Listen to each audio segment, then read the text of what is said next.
Denton MP Andrew Gwynne took a trip down memory lane on Friday at his old school, Russell Scott. He was there to meet a delegation of parents who are angry about conditions at the newly built school that have included fire safety issues, sewage escape and insufficient playing area to accommodate the 400 pupils, two of whom who were recently injured. What can we do to hold the people who are responsible for this to account? And I'm talking specifically about the council's partners, Carillion.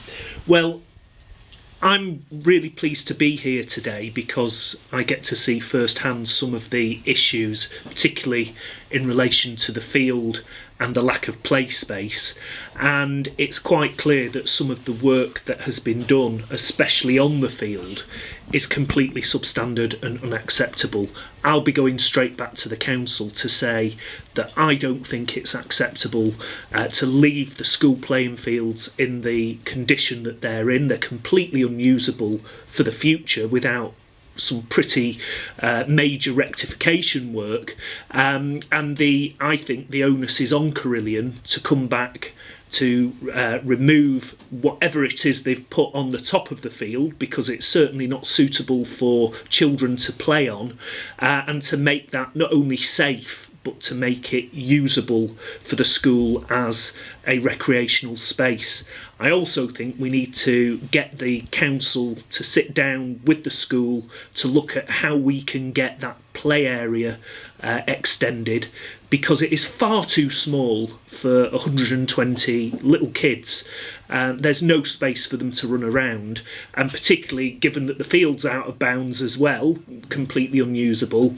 So in the interests of not just the children and their need for exercise, but in the interests of the school going forward, we need to make sure that the council and Carillion meet their obligations. Indeed. And on the subject of Carillion, staying on the broader subject of Carillion, I mean, these parents have paid for this through their taxes. And, you know, parents would be thinking, you know, if we were as irresponsible in our jobs as Carillion have been seems to have been in theirs, they would have to pay consequences. They would be if they were an electrician and they wired up a house the wrong way, and somebody got a shock, they would be sacked, or they would be sued, or they would be even prosecuted. Yeah. If a lady who works in a shop, as I'm sure many of the parents do, was negligible in leaving a floor newly mopped without putting a sign on there, and a customer slipped and fell, she would be sacked, and she would be perhaps maybe even prosecuted again.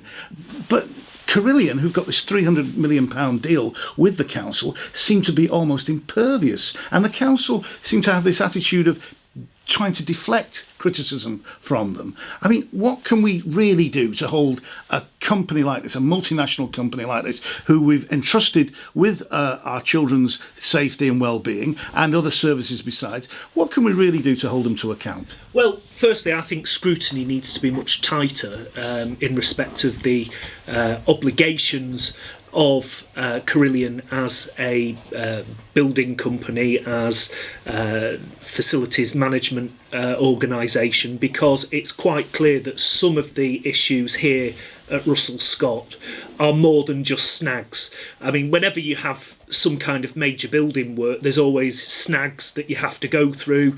That's true of your own home improvements.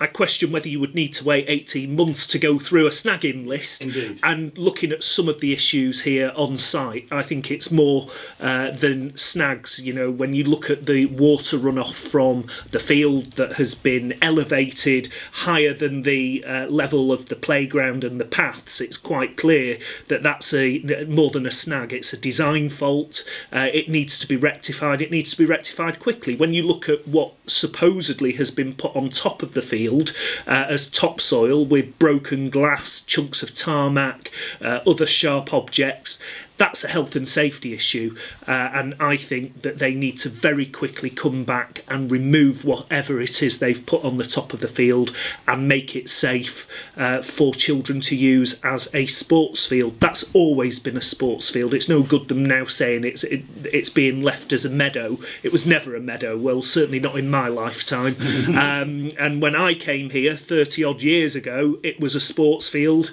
and it was a sports field up until the building work being carried out. So I'm not accepting that, and I'm going to be going back to Carillion and the council and saying they need to move pretty quickly to put this right. Well, that's good to hear, and we hope that your interaction will actually deliver some kind of positive and quick results.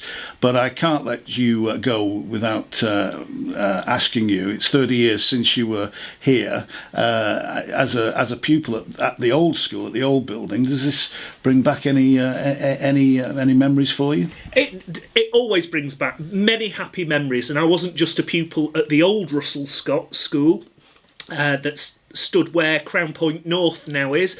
I was also in the first year juniors at this school when it reopened in 1982, so I've been at both sites, and of course 12 months ago I was asked to come back and cut the ribbon on the new build here most recently as well. So I've got a real close affinity with Russell Scott, very fond memories. I think it's a great school. We've just got to make sure it has the best facilities for children, and that means that the field and the play area needs to be put right, along with some of the other building issues. Andrew Gwynne MP, thank you very much. Thank you.